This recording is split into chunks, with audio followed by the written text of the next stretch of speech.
All right. Welcome, Dr. J, to the Biohacker Babes podcast. Thank you so much for joining us today. Hey guys, so glad to be here with you both. Yeah, this has been planned for a while, and we're so happy to finally have you on because you are our go-to expert on one of our absolute favorite biohacking topics in the world, and that's heart rate variability. We've been following your work, with your work with Ben Greenfield, and then I had the amazing opportunity to do your HRV masterclass in 2020, and I know I've talked about that a little bit on the podcast before, and you really opened my eyes to how complex this topic of HRV can be.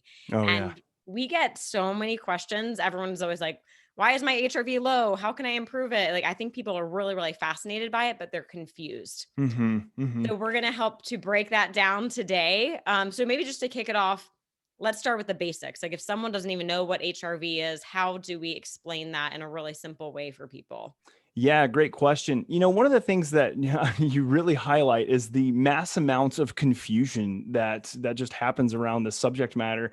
And I think the reason this happens is because if you look at every major wearable company right now, the biometric that is heart rate variability is built into these wearables, which means that people are going to have some level of interest in figuring it out, and they go listen to podcasts, or a lot of times too, they'll just read articles.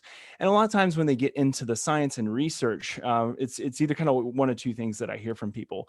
Number one, like it's just way too complex. So they start reading about these biometrics like SDNN, RMSSD, PNN 50, like all these things kind of like are on the screen. And they're like, I don't really know what to do with this. I don't know if I have the time and the knowledge set to kind of jump into the science. So they just kind of back away. So that's one thing that happens.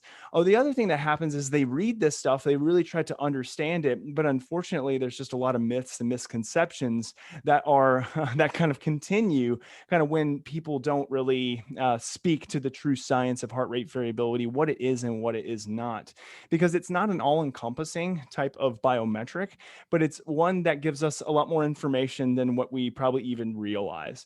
And so at its core, heart rate variability is, as it says, it's looking at the variance in interbeat intervals of heartbeats. So what that means is that every time that the heart beats, it doesn't operate like a metronome. So it doesn't pace itself. And that kind of sounds counterintuitive to some people. They would think, oh, well, a paced heart, like that makes sense, right? Like that it would just kind of pace itself. Well, the heart does have pacemakers that take over when we're in a sympathetic load, or we call that a fight or flight experience. But that's actually not a great thing to have turned on chronically. We can talk about why we need it and how it's actually quite useful, but chronically, that's not a good thing. A paced heart, or a lack of variability in between heart, kind of demonstrates a lack of resiliency to handling stressors, whether that's physiological stress or psychological stress. And we can measure this quite easily, actually. We just need the ability to capture heart rate.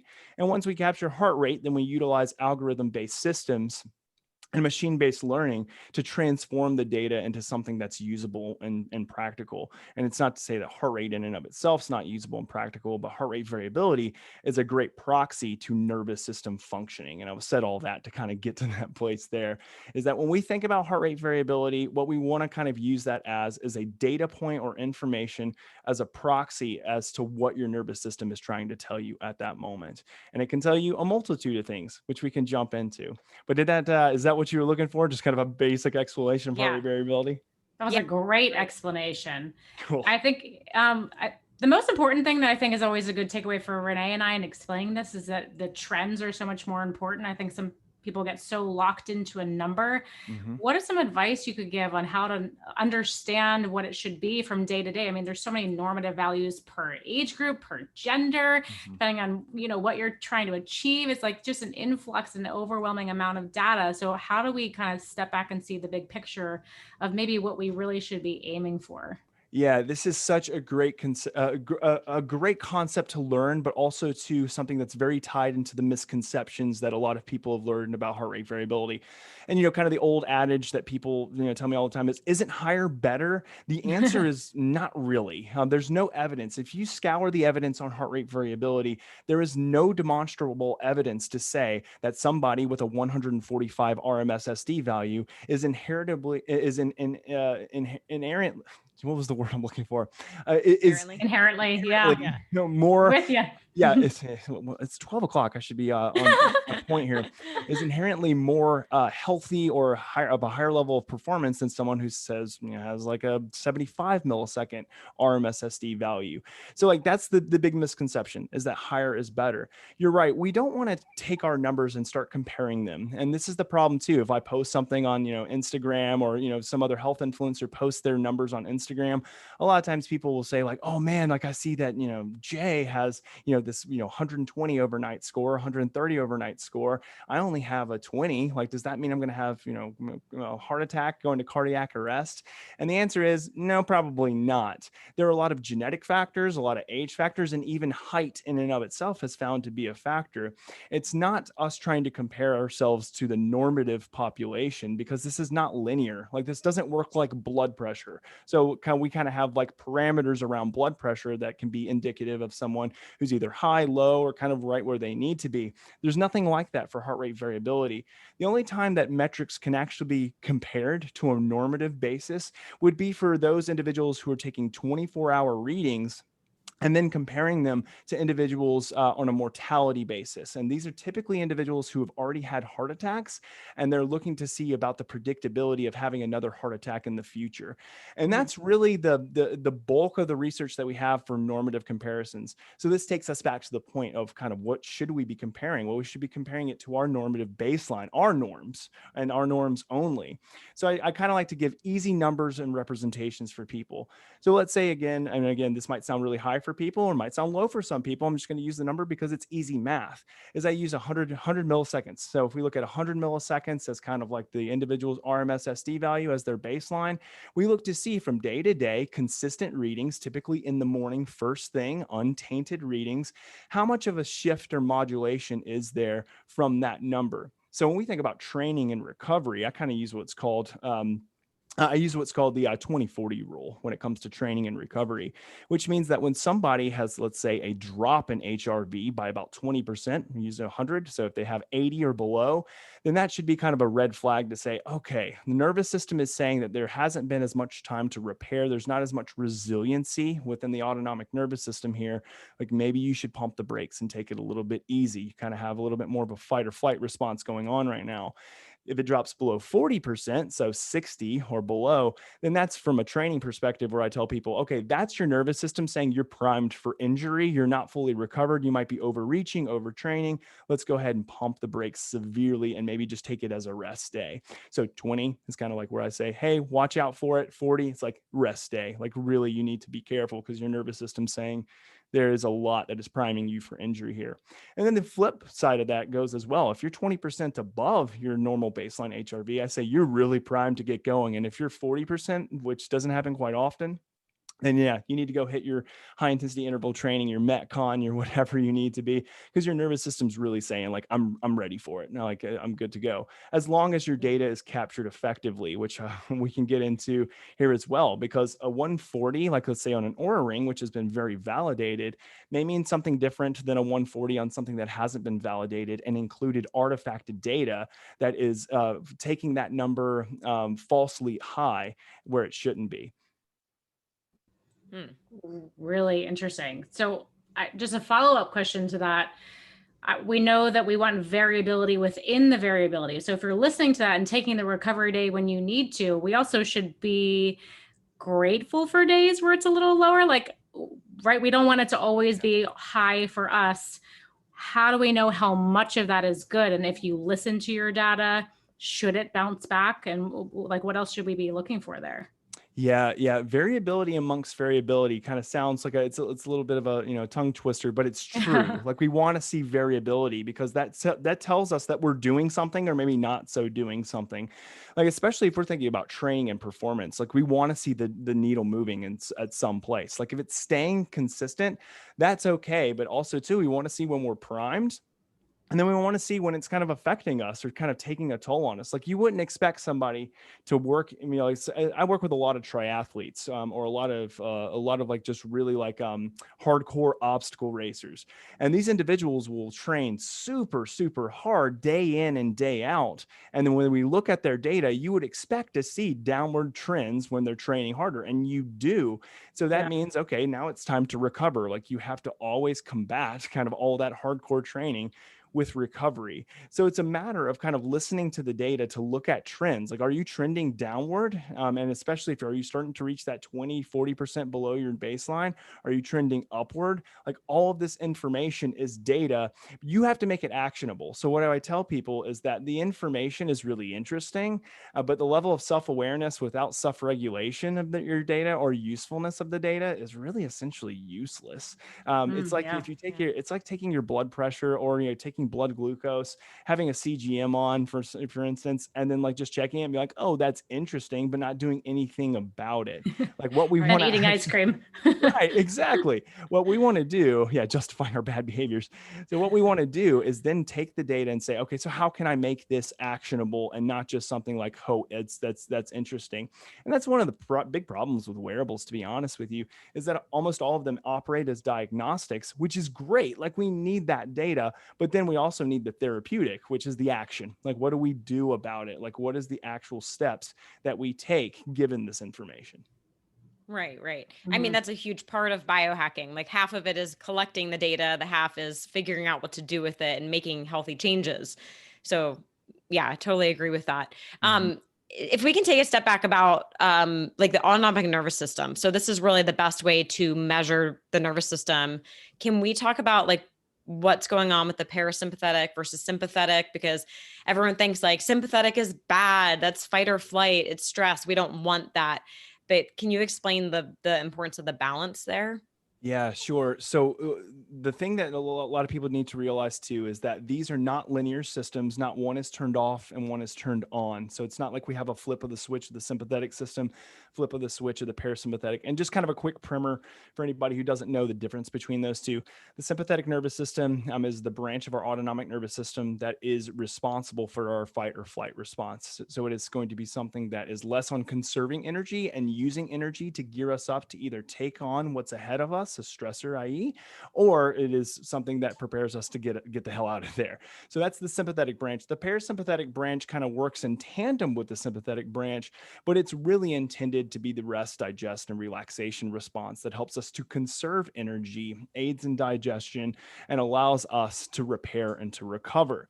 And I like to think of the analogy of kind of a double or a double-footed braking system or driving system. So a lot of times people think it's like, oh, we have the gas pedal and then we remove the foot off the gas pedal and then we press the brake. It actually doesn't operate like that. And I'll explain why here in a second. The way it works is that when we press down the gas pedal, i.e. our sympathetic nervous system, we can actually also engage the brake system with it as well, double-footed driving. So this is something that a lot of people tend to not realize. And again, that's the relaxation response. Why would we need the double-footed driving system? Let's think about it from a sports athletics performance, or even too from the high-level executive about to give their meeting to a large group of investors. So this individual needs to have their heart rate increase. They need to have kind of that ability to zone in to kind of what they're doing, but they also need the ability to control the parasympathetic nervous system at will. So do you want to relinquish control of the gas pedal and just put on the brake? No, it's not quite effective to do that, within that context, whether it's athletics or whether it's, within the board meeting to investors. You need the ability to modulate in and out of them at will. And that's the point. That's the key point here. And I think for anybody as a takeaway is that the whole idea of gaining access to data from a heart rate variability perspective is then to be able to use it so that you can better self-regulate. You can better go in and out of the utilization of either system, parasympathetic or sympathetic system, at will, or engage them both or relinquish control of both at will. And I think that if we could boil it down into one concept, is that self-regulation is all about nervous system control. It's you telling your nervous system when and where you want it to act or not act. So that's kind of how they both work in tandem with one another. And the last point before I shut up is that when we think about kind keep of going. yeah, okay, good.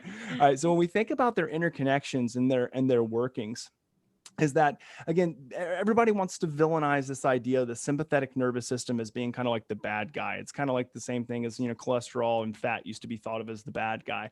What we're actually finding here is that the sympathetic nervous system can aid in so much, especially from a sports performance, especially from a cognitive performance perspective, that it has its ability to have deleterious effects on the body. But for the most part, and the way it should be utilized, it can actually be quite effective in aiding peak performance. And so what I mean by this is that we want the ability, again, to control and turn that gas pedal on at will. We want to be able to exercise control over that. But the problem is that we can use that transiently and acutely, but when it starts to be engaged chronically and the brake isn't being active, or we can't activate it nearly as easily, that's when we see some systemic problems. That's when we see increases of cortisol, epinephrine, and then also inflammation that can lead to deleterious effects. So again, we don't want to villainize the sympathetic nervous system because we need it. Like we would die without our sympathetic nervous system. But when it's activated chronically, that's when we see the really bad long-term effects. And do we see that chronically activated more so, in today's world? It's just people are really stressed out. Like, what's the main factor there? Oh, for sure. I mean, I think that when you look at our modern day society and the amount of stressors that's been put on us, and even here too recently in the last year with COVID-19, we see people at an all-time high of stress. And there's nothing from a research perspective that is indicative of stress load going down or our ability to self-regulate going down. And what I mean by that is that we see an upwards movement or upwards trend of increased experience of stress and anxiety and depression. And, this is due to many factors, whether it's financial stress, relational stress, yes, physiological stress with, ailment, disorder. There's so many things that are interconnected with our stress response. And that's one thing too, is that we know that different ailments that people experience can affect psychological stress, but then vice versa. This is a bidirectional relationship, right? When we experience psychological stress, especially sustained long-term chronic stress, that's going to affect other health outcomes. So it's all interconnected with one another. Like, you can kind of ask the question, like, what came first, the chicken or the egg? We don't know. It doesn't matter. But we know the one thing that we can control is our ability to regulate the stress response. And the great thing about it is that every single person can learn basic techniques, basic tools for utilizing their innate power to control their nervous system. And that's a pretty cool thing. Totally. So even though we have this chronic stress and we need a balance between parasympathetic, sympathetic, but most of us are more dominant sympathetic, it seems like we're supposed to be working on the parasympathetic also because of the vagal nerve connection, right? Like, we shouldn't be tossing in these stressors to strengthen the sympathetic. Is it already pretty strong? Like, how much of our time should be spent in just like doing breath work or just trying to calm the nervous system, being still? Can we put a percentage on that? Yeah, I don't know if you could put a percentage to it, but I know that we need to strengthen our ability to tap in or control either nervous system at will. And so what does that actually look like? So it's really funny. So I'm going to use two different breathwork techniques. One is Buteco, or the Oxygen Advantage breathwork techniques by Patrick McCune, great friend of mine, brilliant in his work. Very different tactic than, let's say, Wim Hof. So if I were to hook you up to a heart rate monitor, check out your heart rate variability when you're engaging in Wim Hof breathing, one of the things that we're actually going to see is a huge increase in sympathetic activity and much more of a pause of vagal outflow. But the intention is that is going to act as a hormetic environmental stressor on your body, so that then your parasympathetic nervous system will come and take control. So that's actually an indication. And there's other tools and techniques like this, right? So cold thermogenesis, another thing that Wim Hof teaches. saunas, a lot of these other hormetic stressors, even exercise, are ways to increase the sympathetic nervous system so that we have a compensatory measurement of parasympathetic nervous system come in to kind of clean up all the mess that can happen with the sustained amount of sympathetic overflow. So that's kind of one breath work technique that works to actually increase sympathetic output. The other one would be, again, Buteco, or oxygen advantage type work by Patrick McKeown. And this is really intended to do the opposite thing, to really engage the parasympathetic nervous system so that you can have a strengthened and conditioned response. And again, I tell people that we're looking to really do something major when we're engaging in breath work. And the major thing we're looking to do is condition. We're looking to condition the nervous system. So we can do it transiently, acutely, to help with transient or acute stress. That's a great thing. Like one of my go-to in regards to stress resiliency is to use breath work techniques. However, what we know is that it works similarly to compounding interest. The more that we do it, the more we become conditioned to that type of tool usage when the stressor occurs. So I tell people all the time, when you practice heart rate variability, biofeedback, and breath work, one of the things that you'll do is that the more and more you practice it, the more and more strength and resiliency you'll see in your nervous system. And then you'll see that the frequency, the severity, and the duration of those stress events or those stressors, they tend to go way down. And a lot of times you'll look back on them and be like, oh shit, I'm sorry, I don't know if I can cuss on your podcast, but go for it. Oh crap. I didn't realize I didn't know if that I was that stressed, but I really was. And look how I got through it. Like, I changed the mechanics of my breathing. I changed my respiration rate. I changed kind of my ability to breathe light and nasally. These are the things that end up being conditioned the more and more you practice it. So I wouldn't say that you need to devote, more time into parasympathetic, training. I think that probably for most people is what they need. However, know that there are ways of increasing hormetic levels of stress, i.e. sympathetic activity, in order to strengthen parasympathetic activity. So it's like you want to have both of them. Yeah. Right. So interesting that there's like such an expansion of breathwork techniques out there. I was playing around. I do lots of different breathwork, but I play around with the Wim Hof app, and he has different time intervals for his breath. And I use most of them in the morning or during the day. But the other night I was like, let me try one of his slower intervals before I go to bed. I started doing it. I was like, nope, not working. Right. Sympathetic. I had to try something else. Yes. It was the interval. It wasn't necessarily the timing of it. Like, even though my intention was to go slower, it was like, this does not work before bed. Yeah. What were you feeling? I felt my energy kind of like rev up. I was like, this Oh. is the opposite of what I want to feel. I'm trying to calm down. And even though it was slow and intentional, I felt my nervous system revving up. Yeah. Know thyself. One of the great things that you just pointed out, Lauren, because this is asked all the time of me, is like, they're like, well, were you wearing, heart rate monitors? Were you actually looking at heart rate variability? It sounds like you weren't. You were being your own, data machine, your own diagnostic. And I think that's a key point too, is that a lot of times, like, we think we need to rely on checking in our wearables, but sometimes just our subjective experience tells us, no, this is not working for me. I can feel viscerally my heart rate go up, my heart rate variability drop. I can feel that innate stress response just kicking in. And that's when you have to say, okay, stop it and pause it. But it's funny because I might try that very same thing you were doing, and I might just be like, oh man, look, my heart rate's going down, heart rate variability is going up. Like, I'm feeling like I can go. It's one of those things that I do not want any type of one size fits all of breathwork practice, of heart rate variability training. Like, we just have to know ourselves. And, as biohacking individuals, we test everything, right? I mean, we're an N of one, and we hypothesize and we do hypothesis testing on everything that we engage in. So that was really cool to hear. Yeah. I ditto to that. I'm like, mine, not yours. Exactly. Yeah. I mean, even with like the Oura Ring, I love what you said about like, you can start to feel it. So I've been using my Oura Ring for over 3 years now, and I can wake up and pretty much guess what my readiness score is going to be just based off of how I feel. So it's cool to be able to combine those. With the breath work. So I did play around with the Leaf device a little bit. So that's using the HRV biofeedback. How does that breath work play into all of this? Is that very personalized, what it's guiding you through? Yeah, that's a really great question. It opens up a whole new topic, which is this idea of resonance.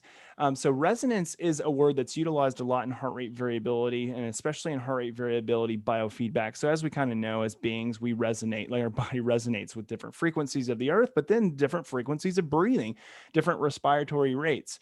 And so I try not to use the word resonance too much because sometimes it sounds like a little bit heady, or it sounds like a little bit mystical or meta. However, I mean, everything resonates in life. I think this is a pretty known scientific fact. One of the things that we know is that everybody, every human, especially adult, has a resonance rate between 4.5 breaths per minute and 6.5 breaths per minute. And what that means is that somewhere in between there, 4.5 and 6.5 breaths per minute, is a breath rate that is going to maximize or resonate your cardiac and nervous system response. So what that actually translates to is that, and I do this with my clientele all the time, and there's ways that, and I'll get to kind of why I'm saying this in a minute, but I do this with the clientele all the time, but Leaf actually has kind of a resonance predictor within it to help pace your breathing. And I'll tell you why that's good and why that's bad here in a second. But what it's actually doing is it's finding what is that breath rate that is going to maximize heart rate variability. And it's different for everybody. I mean, mine could be, actually know what mine is. It's 5.5 breaths per minute. You know, for you guys, it could be 6 breaths per minute. It could be 4.5 breaths per minute. Like you just have to test it out. What we know though, is that when you get to that kind of magical 6 breaths per minute number, and no matter who you are, like you are going to increase heart rate variability at some appreciable amount. And you may not see it as much in your time domain indices, but the frequency domain indices, which really aren't built into a lot of wearables, they should be, but they're not built into a lot of wearables. That's where we see kind of the most significant change. And I can kind of get into that subject matter here in a second too. But while we're learning resonant frequency rate, these are just kind of paced breathing patterns that are going to maximize the amplitude of heart rate variability and help you to better engage in more vagal outflow or vagal modulation. Now, there's this word that's thrown around a lot, which is the word of vagal tone. And that's actually a word that's quite confused within the literature, but also quite confusing for the consumer. When you engage in heart rate variability biofeedback or breath work, you're almost always going to engage in vagal modulation, but you may not be engaging fully in vagal tone. Vagal tone is something actually very different. Vagal modulation is when you see heart rate variability changing because of a system called respiratory sinus arrhythmia and the engagement of the baroreflex mechanism. That's a blood pressure regulation mechanism that helps to keep homeostasis within the body from a blood pressure perspective. Now, those are two of the main contributors to heart rate variability. But what we'd actually see if we knew that just breathing or paced breathing, if that affected vagal tone, we'd see that different values of heart rate variability would change. So we'd see an increase in that one value that I mentioned before, RMSSD. We'd see an increase in what we call the low frequency band at breathing at low rates. And then we'd also see a mean change in heart rate. So heart rate would actually go from wherever it was when you started, let's say 65. And once you're done, it would come down to 60 or 55 or wherever you ended up.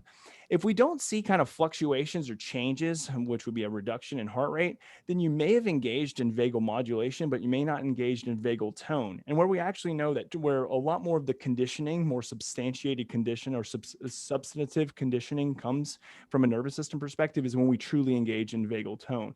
So I tell people that a lot of times it just takes more practice. It takes more kind of consistent practice to truly engage in vagal tone. But don't, and this is not to say like, don't think that if you're not engaging in true vagal tone that you're not doing good work. You just may not be optimizing your nervous system if you're not, getting that mean heart rate down. Just kind of a little bit of a nuanced thing, but I figured I'd mention it because it tends to be a misconception. People think, oh, I changed heart rate variability, therefore I changed vagal tone. Potentially, but you have to kind of look at all the data and all the pieces of the puzzle because like you mentioned at the very beginning, Renee, it's a complex thing to look at, a lot of data points to really examine. And it may not even be worthwhile for most people's time to look at all that. For the biohacker who's really like, I'm into the quantified self, they're going to be interested in that. But for the everyday individual, like vagal modulation, vagal tone, who cares? Like, they're doing work. Just tell me what to do. Yeah. Exactly. That sort of feels like our mission for the podcast. Like we'll try to weed through all the data and understand it to make it more, actionable for you, because exactly. A lot of our users have played around with either the Aura Ring, the BioStrap, Whoop. They're starting to understand that this biometric is important. I know you said it's not like a across the board panacea, but it is really important to guide our recovery. But they just want to know, when I wake up in the morning and I see that number, like, what the heck am I supposed to do? Yep. And, every time we put out questions, our guests are like, it's so low. I'm doing everything. I'm so healthy. Yes. What else can I do? So maybe can we get into some other things that could possibly positively affect or strengthen other than breath work? Yeah, absolutely. So one of the things I will say, because again, I just want to hone on this point, is that just because your HRV isn't kind of high doesn't mean that you can't increase your HRV. However, we try to think about it in terms of like, is it worth your time trying to spend all of your effort to raise your HRV? And can you take an HRV from 50 to 100? Maybe you can, maybe you can't. There's so many variables that are at play here that really what you need to know is kind of where your baseline is and not be nervous with where it is. Because again, my 120 I might have like all the same health variables and health status as somebody who has a 40. Okay. So like that, like let's not get caught up in that high is better. Like there's reasons why higher can be more effective and from a performance perspective, but it's pretty marginal. Like there's no real good data out there to demonstrate that higher is quote unquote better.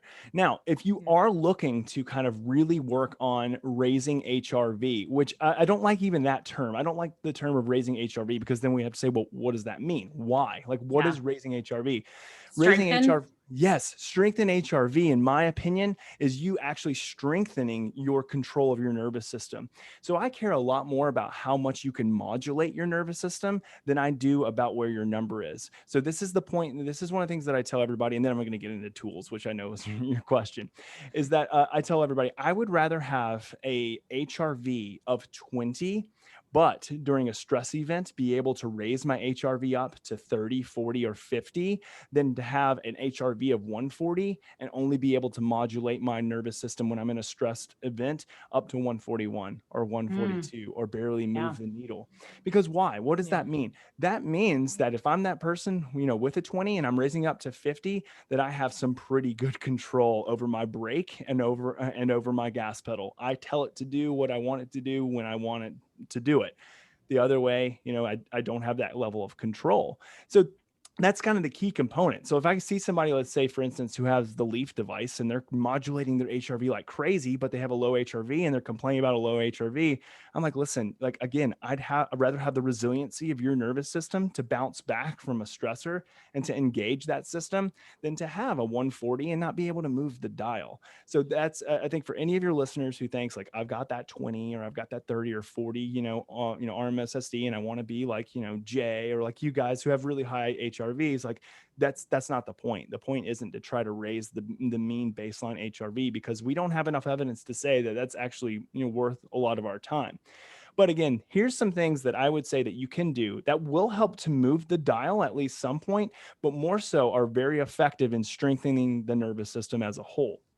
So let's talk about this idea again. I know you said other than breath work, but I think that's the key component. Like breath work and HRV biofeedback are the absolute most powerful tools that are very, close to us and very easy to use and a lot less expensive than some of the other things that I'm going to say that are quite effective in helping to create resiliency within the nervous system. So that's one. The other one would be basic mindfulness skills. And I like to utilize mindfulness as an approach to heart rate variability, biofeedback, and breath work anyway, but just being more in the moment and present. And I know that sounds really kind of easy to do, but as we all probably know, and many of the listeners know, it's a really difficult skill. Yeah, it's a really difficult skill. Yeah. And that's because the mind can act a bit like a monkey and be all over the place and throw stuff at us. And so learning to kind of better engage our ability just to stay in the moment and not push aside or suppress kind of the crazy thoughts that we have on a daily basis is really important. Now, the other things that I love doing, and I think that these are the components that are most substantiated within the research, is exercise. So exercise, we know, can help to create stronger resiliency within the nervous system through hormesis. And so a lot of people ask, okay, so what kind of exercises have been found to better help control modulation of the nervous system? Well, the single-handed most important one that we see is high intensity interval training or high intensity repeat training, HIIT or HERT. And so these are obviously quite intensive types of exercises that are done no more typically than like 3 times a week, 4 times a week. Really, research from a nervous system perspective says use your number to kind of tell you whether or not you can do it 3 or 4 times a week. You might just be able to do it like once or twice, or you may be able to do it more. I haven't seen many people even working with like CrossFitters who can do it more than 3 or 4 times a week. They still do it, but their data says you shouldn't be doing. Yeah. Exactly. Not listening. But we see that the thermostat tends to turn, the dial tends to turn from a heart rate variability perspective when you're engaging in that. One that I have seen anecdotally, but I'm on the, I'm working on this research. Actually, we're working with a couple different universities to look at the effects of this. The other type of exercise would be zone 2 training. So zone 2 training has become extremely popular here in the last year, 2 years or so. But if anybody isn't familiar with zone 2 training, it's different depending on who you ask, honestly. Some people will base zone 2 on your lactic threshold. Some people will base it on heart rate. I think that's kind of the most accepted one because it's easiest to determine. But that's just staying with kind of a low intensity heart rate. So for instance, for me, I do zone 2 anywhere from about 3 to 4 times a week. It's normally like a 30 to 45 minute run. And I keep my heart rate in between about 130 beats per minute up to as high as 145, 146 or so. And what I've seen is some substantial movement in heart rate variability and resiliency from zone 2 training, kind of just this low intensity, kind of more extended time. And I know Peter Attia talks a lot about zone 2. I mean, that's kind of one of his big things. And so what we're really looking now, not with Peter, but what we're looking at with 2 universities is to see whether or not in more long-term zone 2 training, how does that affect nervous system functioning? And I think what we're going to see and what we're hypothesizing is that it's going to aid in resiliency and recovery. The other thing would just be resistance training. Resistance training is another huge one. So lifting weights, picking heavy shit up and putting it down or throwing it somewhere is really effective in helping to modulate the nervous system.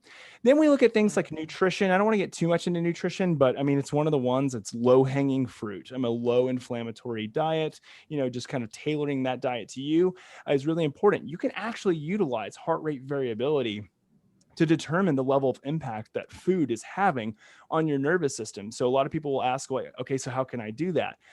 Well, it's a little bit sensitive and then it's also a little bit general. So what I mean by that is that when we eat and partake of food, you are going to see an automatic decrease of heart rate variability. The reason being is because you're utilizing a lot of energy to consume energy. So you need energy to burn energy. And so there's nothing wrong with that. But what I tell people is that you can prime the nervous system prior to eating by engaging in some parasympathetic breath work. I think it's one of the most low-hanging fruit. So engaging in a couple minutes of breath work or heart rate variability biofeedback can aid in digestion, and it can aid in reducing blood glucose spikes as well. Now we've seen this in the literature.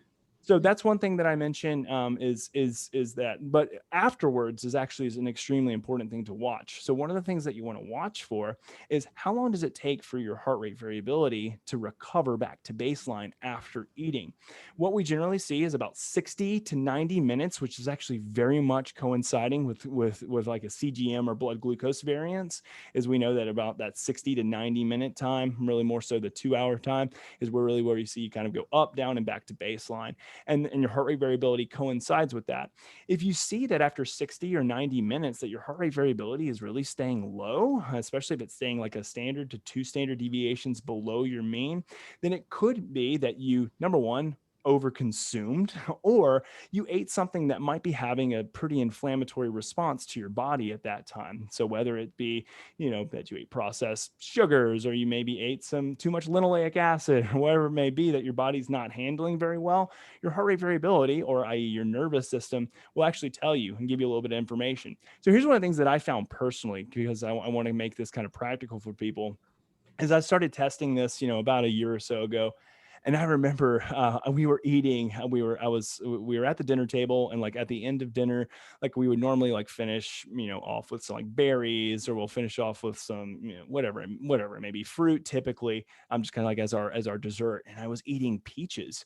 No, sorry. It was grapes. And I noticed that my blood sugar was like, I was wearing a CGM at the time. My blood sugar was going crazy high, which makes sense. I mean, grapes are full of sugar, but it was just like more than I would have expected. It was like if I ate a piece of cake or something. thing. And then I saw that my heart rate variability, like it just wasn't coming down wasn't going up after 90 minutes, 2 hours. And like, I was like, what is going on here? So I was like, okay, scientist in me, let's test, retest. And so I did it. And that was the thing. Like it kept doing it. Like my blood sugar obviously was going way up. And what was coinciding with that is a real steep drop in heart rate variability. Every time I ate grapes, removed that variance or that variable, and then I was back to normal. So you can use it a little bit as a test or a proxy to see how well or how not so well food can affect heart rate variability. And then the other tools that I use, and then again, I know I've just been talking probably now for the last like 10 minutes. So I'll shut up after this. Those are great tips. The other tools that I love using, actually, I'm a huge fan of PEMF, pulsed electromagnetic fields. And so, there's different ways you can use this. Like I have a Halo device that was sent to me. I don't know if you guys have come across Halo or seen them. Really cool device. Yeah. But I use it a lot for recovery. I utilize it a lot for just kind of like calming the nervous system. And I have actually seen some extremely interesting trends with PEMF, especially from a heart rate trend. I'll see my heart rate sometimes after I'm done using it going down into like the low 40s, high 30s, like just kind of sitting and resting. And my heart rate's normally around like 65, 63-ish range. So a substantial decrease in heart rate. And then one of the things that I see coinciding with that is that when we do know there's a huge correlation between a lowering of heart rate and increased heart rate variability, is I see heart rate variability tend to skyrocket during and then after I'm using PEMF. So I really like PEMF. If you can't afford a PEMF machine and it's not accessible to you, what you can do is you can take your shoes off and you can go out and you can stand in the grass and you can ground and you can earth and you can get that all for free. The PEMF just gives you a huge pack, right?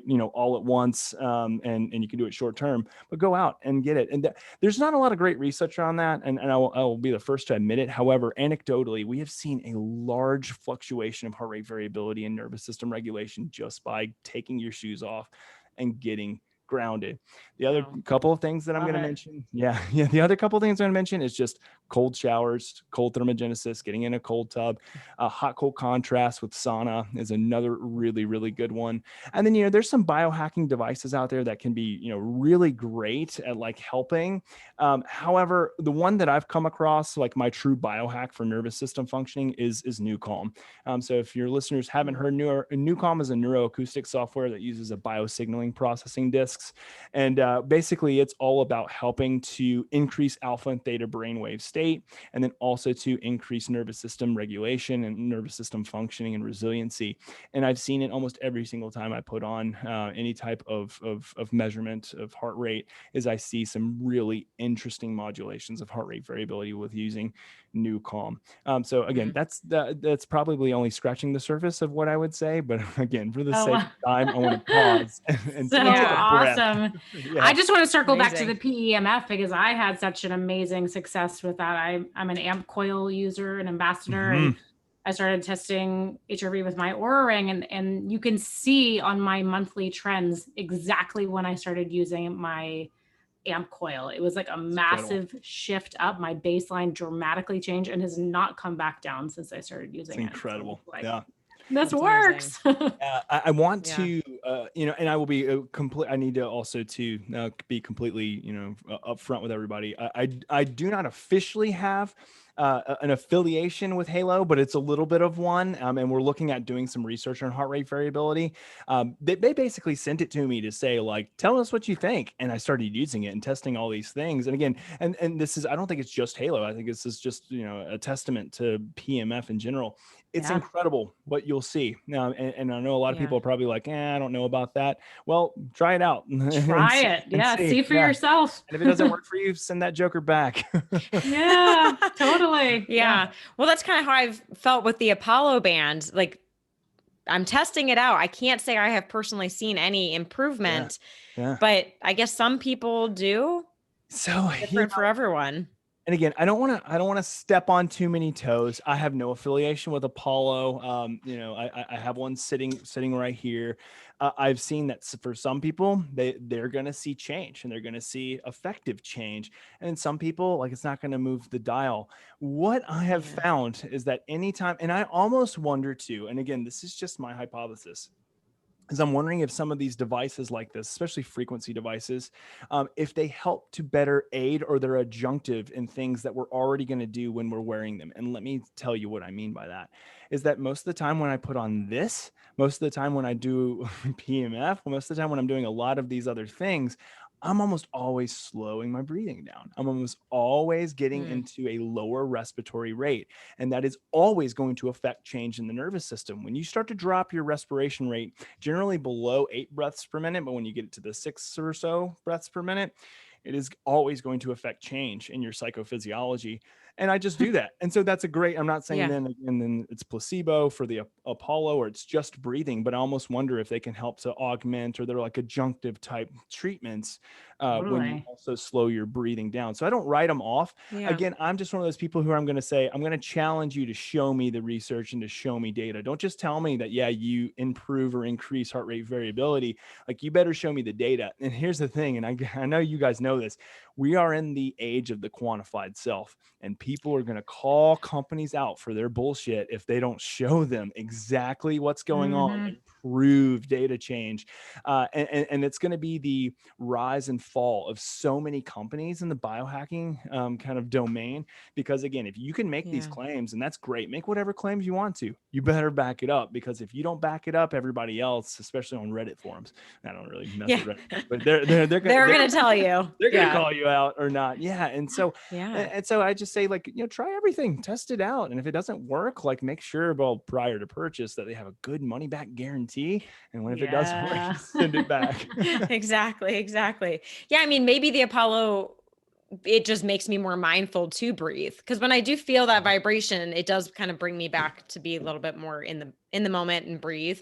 So, hey, if it does that, then something. It very well may do that, and that's not a bad thing, right? Because again, and I'll tell people, if the more you breathe and the more you change your mechanics, I won't say the more you breathe, but the more you pace your breathing and slow your breathing down, the more resilient your nervous system is going to be, and the more conditions it's going to be to automatically, autonomic nervous system, to automatically take over when you're in a time of stress, when kind of the crap hits the fan. Like your body is going to kick into high gear and it's going to get you out of something with you without even you having to think twice about it, because you've already conditioned your nervous system. You put in the hard work already, and now you're just reaping the benefit. And that is like, that is the most beautiful thing about our human physiology, is that we can train it and condition it. We're really retraining and reconditioning, because all these things that we're working on, especially from a breathwork standpoint, are things we were born with and things that we did innately. And then over time, because of this chronic long-term, stress and the exposure to different stressors, whether it's, family life, financial life, academics, whatever it may be, like it's caught up and it's really wreaked some havoc on our body. So we're reconditioning is really what we're doing. Right. That makes sense. I So people are, oh, sorry, go ahead, Lauren. No, you're good. I was going to say, people are probably wondering, how are you measuring your HRV in the moment? Because most of these devices, you wake up, you get your overnight score. What are our options of testing throughout the day so we can see, does our food affect it? Does a cold shower affect it? Yep. It's a really great question. So you mentioned a device called the Leaf. And the Leaf device is really good as a continuous biofeedback monitor. But here's the problem if you wear a device around all the time, is that wrist wearables as well as chest wearables, EKGs, they can be very prone to movement artifacts. So anytime we move, it can, unless it has really good software built into it, it might detect that movement as a heartbeat and say, oh, there we go, there's a heartbeat, when in fact it's not. So artifact are just beats that shouldn't be there, or it's detecting movement, or it's detecting electrical interference. And so the problem is that not a lot of companies have really solved the problem of developing really good software to detect movement artifact and remove it successfully while people are moving. And so that's why you don't see a lot of devices like incorporating heart rate variability into, devices that are really looking at tracking movement. We're working on it. There are things that are kind of like really in the works now that are going to solve that problem. It's only a matter of time until technology is really good at that. I mean, that doesn't sound like a hard problem to solve, and I don't think it is super hard. It just takes a lot of manpower and time to do it. So how do you do it kind of throughout the time? So I have two things that I like to do. So the Leaf can be effective, but what I actually like doing more is just throwing on my Polar. So a Polar H10 chest strap, very accessible heart rate monitor for most people. I mean, on on Amazon. We're talking about like 60, 70, maybe $80 tops nowadays. And then you can utilize a multitude of applications that are either quite cheap or quite free. One of them would be Elite HRV, which is probably my go-to. The reason I like Elite HRV is because it's been validated to be accurate, but it's also very data dense. And that could be good for some people and bad for some people. Some people might get on Elite HRV and be like, oh, this is way too much information overload, paralysis by analysis, because they don't really know what to do. For someone who's like in the biohacking community and really up on all of these things, and if you want to know kind of like all about those biometrics, like I did a podcast on with Ben Greenfield that was like a 2-hour plus solo sode all on heart rate variability. So that's a really great episode. It was awesome. We'll link to that for so long, but it was really impressive. Thanks. Well, I tend to be a little bit more on the verbose side than anything, as you probably can tell. So talking isn't too difficult for me. I just kind of go. I would have needed so many water breaks. Oh yeah, I know. I had my water next to me, but yeah, I'm not even sure. Sometimes I'll have it there, and then if I get in the zone, I just go. In the flow. Yeah, that's great.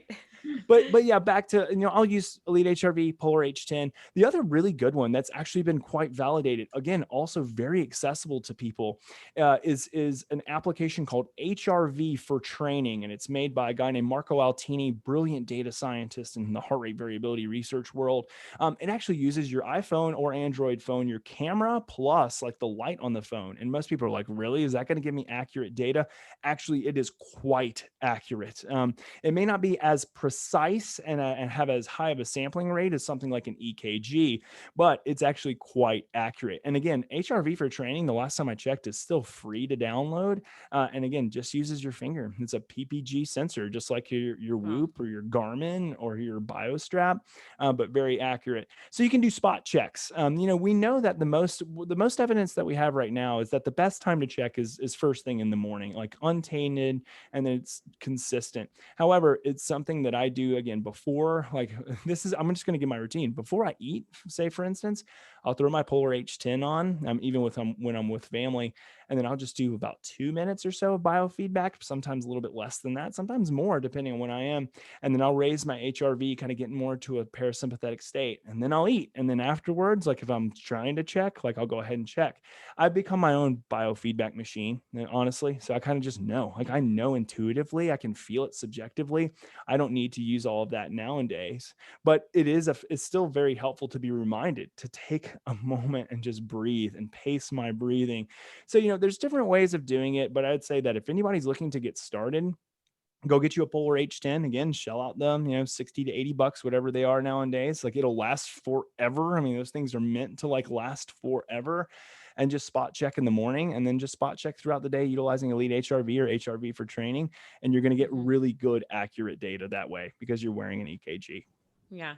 Do you need to lay down or sit or stand for those? Yeah. So you can do it any way, just be consistent. There's nothing to say that you need to do, supine or sitting or standing up. What we do say though, is that with standing up, you're much more prone to sympathetic output, right? Because your heart rate's going to increase.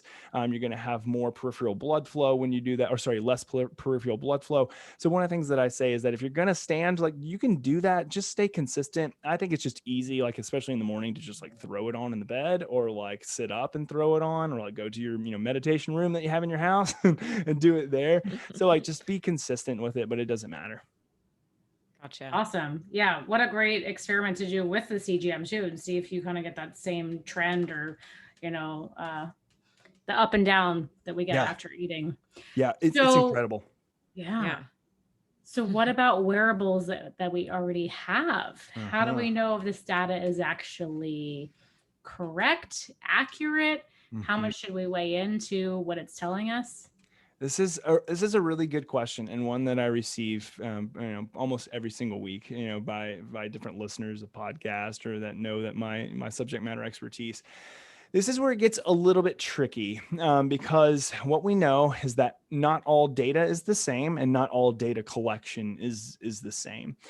So the thing that I would say too, and this is not to knock on any other type of company, is that the first and foremost thing before you take that data and utilize that data is to look to see whether or not that company has validated third-party studies, which basically means that they didn't claim it and then study it themselves. themselves or, create a white paper.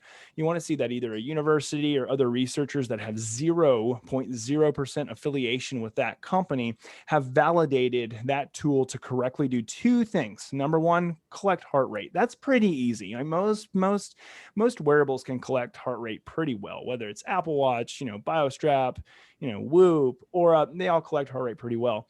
The difficult part is factoring and removing artifacted data and calculating, utilizing the best algorithms for heart rate variability. That's the hardest part, is to accurately utilize these algorithms to create the picture of heart rate variability. So what do we do? Well, we look at validation studies that have taken those devices and compared them to EKGs, to clinical grade, medical grade EKGs. And so, for instance, I know like Aura has that. Aura has third-party validated studies that have demonstrated that it can accurately capture heart rate and they can accurately capture heart rate variability. Elite HRV has their software, HRV for training. Those have also been validated by third-party studies. I've been told I need to look a little bit more, and maybe someone from BioStrap can reach out to me. I've heard that they have third-party validated studies. When I looked on their website, I saw a lot with their own people involved, which again is okay, but I didn't see any third party. So again, someone from BioStrap, reach out to me because I'd love to be able to promote your stuff too and say, hey, third-party validated, go BioStrap. The one that I certainly haven't seen it with, again, I'm not saying it's not out there. I just have scoured and looked for it because this is probably one of the, if not the most popular, is Whoop. I haven't seen anything. I haven't found their device to be particularly accurate when I've worn it. Again, it could just be me. I'm not saying anything. I'm with you on that. Yeah, I'm not saying anything to demean the company. They seem like they have really great intentions. Just for me, I just didn't find it as accurate as some of the other devices.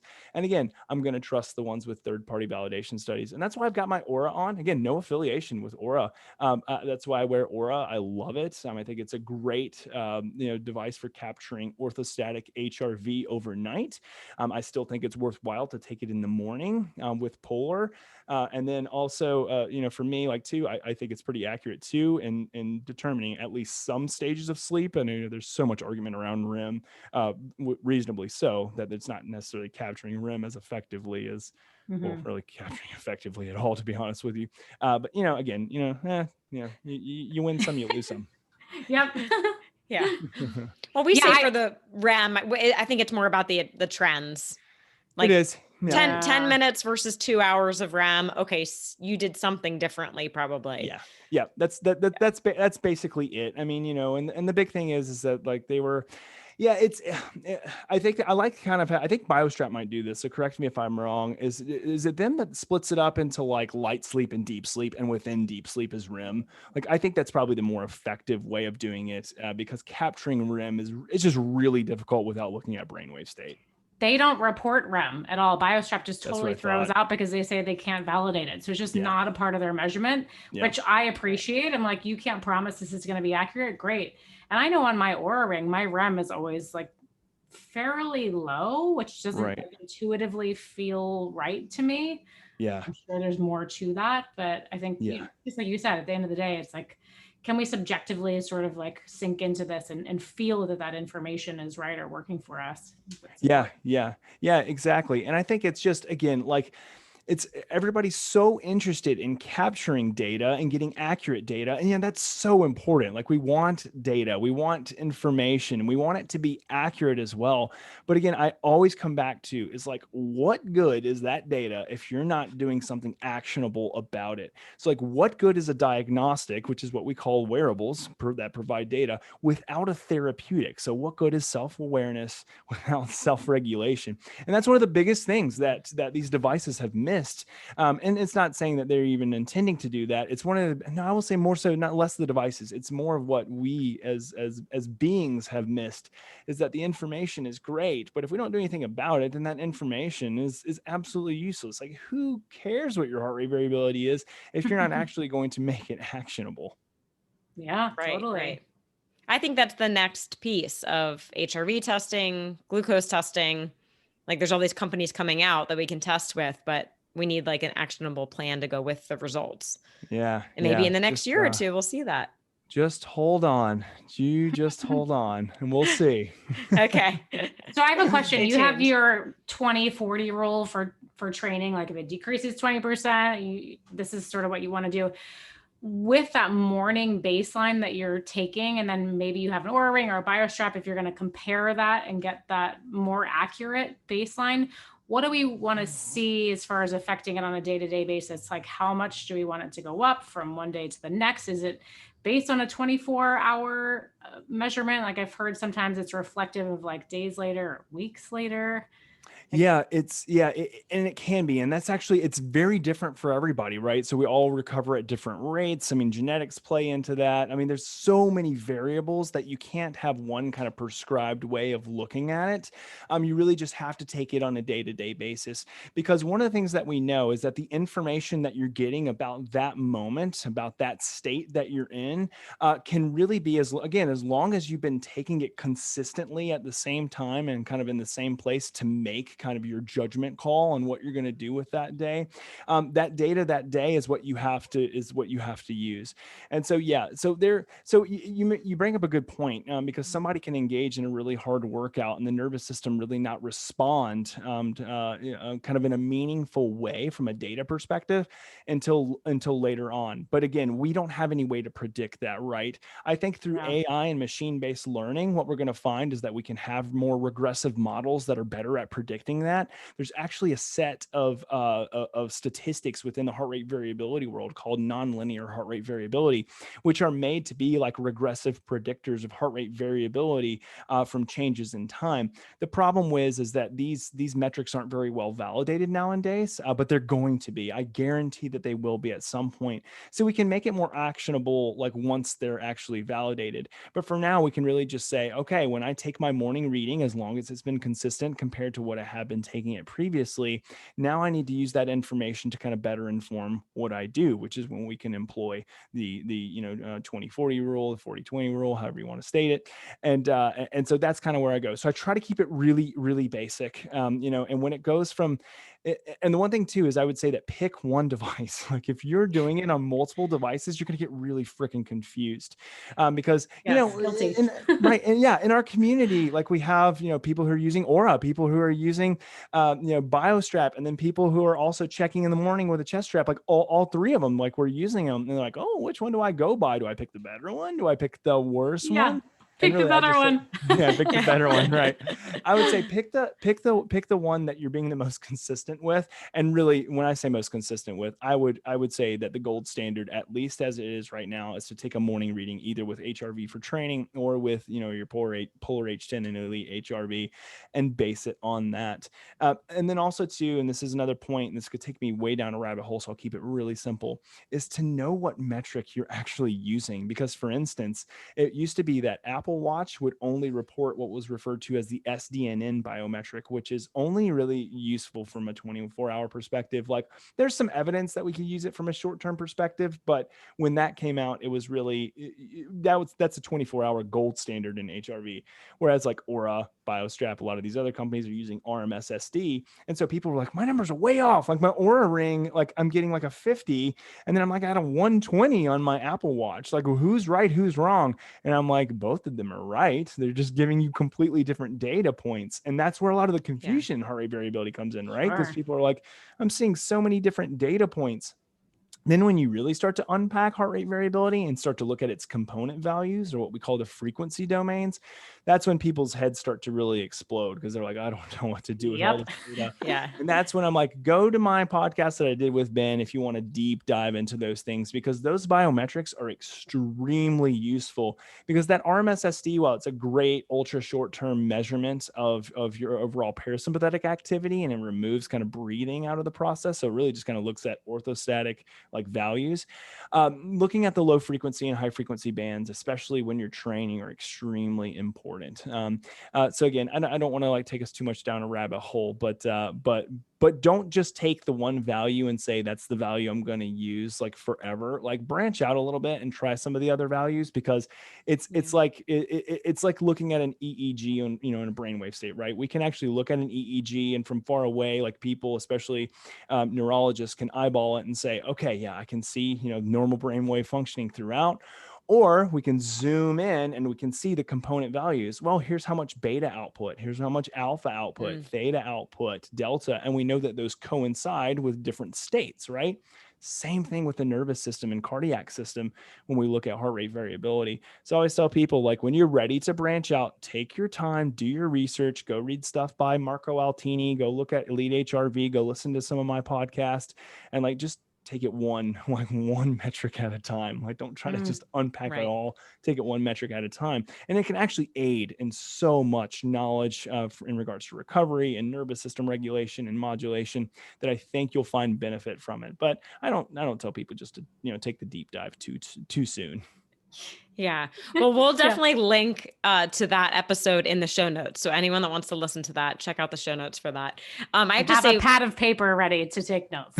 Yes. Yes. We're going to try and link to all the amazing resources. So to make it really simple for everybody, I just have to share. So I've been playing with my Aura Ring versus my BioStrap.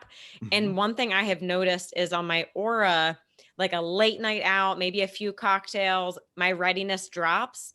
Versus BioStrap, a really hard workout crushes my recovery. Like I can see there's a little bit of a difference there. Yeah, that's interesting. Are you seeing changes more in your sleep stages, or are you seeing it more in heart rate variability? That's a good question. I need to actually break down what they're pulling that score from. Yeah. Because again, these scores end up being proprietary, and they're kind of like they utilize these algorithms to take component values from different biometrics. Whereas so like for instance, like with Aura, one thing on their readiness score is that the total duration of your sleep, which I don't think should have as nearly as much weight as what they put into it, is a huge factor or a huge variable in their readiness scores. I don't know what BioStrap uses. Heart rate variability for Aura is definitely a part of it, but I don't think it actually has as much percentage as it should have. Again, I'm biased. I'm the heart rate variability guy, right? So a lot of it's just kind of knowing, because these scores are good. I like these kind of gamified, like all-encompassing scores. Like I think they're really helpful. But knowing like what goes into them can be extremely helpful as well. Because again, like for Aura, like if I see that, oh, my readiness has gone down, and I look and I'm like, oh man, heart rate variability was good. My respiration rate was good. My, my heart rate was way down last night.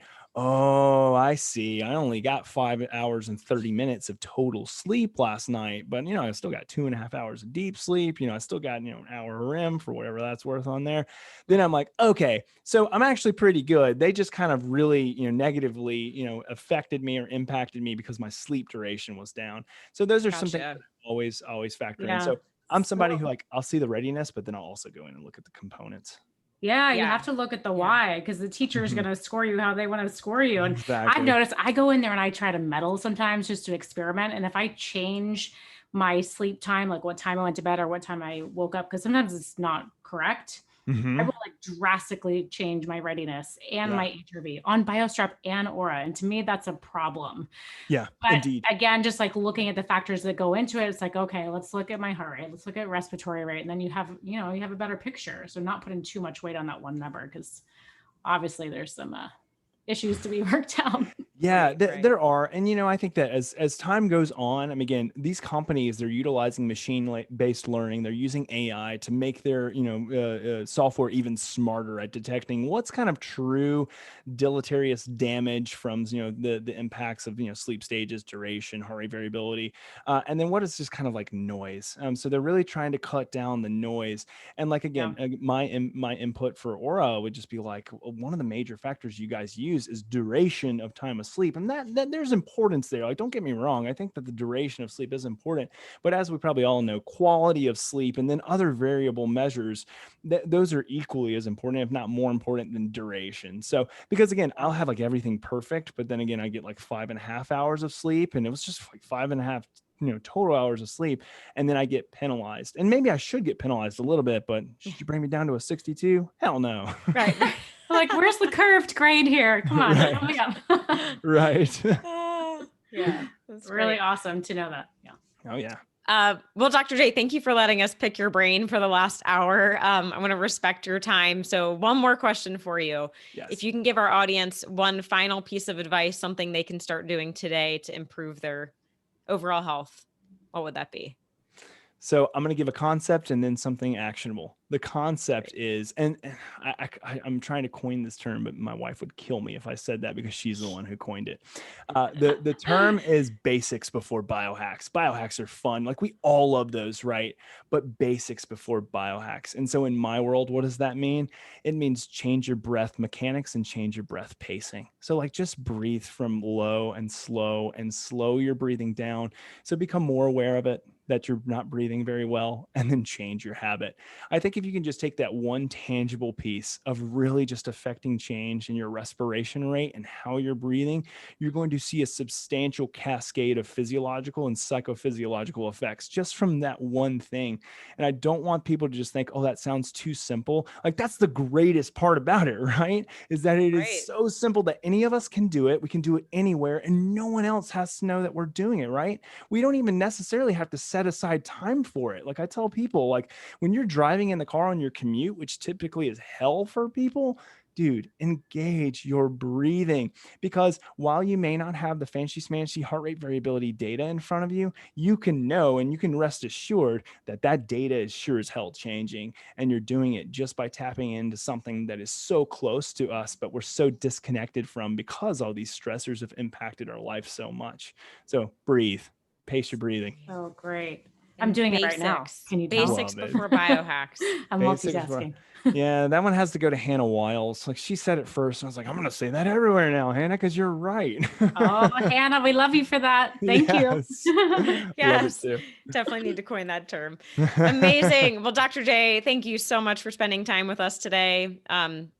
The wisdom is just endless. So everyone check out the show notes, so many great resources. And then we will also link to how everyone can find you. So you're pretty active you have Instagram, your website. We'll link to the podcast. Anywhere else people should be following you? Yeah, I think that's it. Then that's it. You know, if you're interested in kind of the clinical work I do and consulting work, it's Thrive Wellness and Performance. So thrive-wellness.com. I will say, unfortunately, because we've had such an influx over the last year or so, like there's a little bit of a waiting list. It's pretty lengthy, I'm not gonna lie, but hey, sign up because we'll get to you at some point. Yeah, that's good. So many people are interested. That's a great sign. Indeed. You know, it's becoming, everybody's stressed as hell, right? I mean, COVID sucked. Like, you know, everybody was at home. And so, yeah, people are just like, okay, I need to really retrain my nervous system because it's shot right now. I'm ready to get back out in the world and go thrive and, you know, kick ass. So understandable. Yeah. Are you all in person? Do you do any virtual? So I do only virtual. Yeah. So only virtual. And, you know, it's kind of gotten to the point now again where I have to I'm only able to take a select few just because of my bandwidth. But if anybody's like really interested, reach out to us. I mean, my team will help you out. info@thrive-wellness.com. And we'll be able to work something out. Amazing. Thank you. Awesome. Indeed. So grateful that you spent this time with us today. I learned so much and we're so excited that we got to share this with our audience. So thank you again, Dr. J. Yeah. Thanks, guys. It was a blast. Thank you. And thank you to everyone that tuned in from home today. We'll see you next time.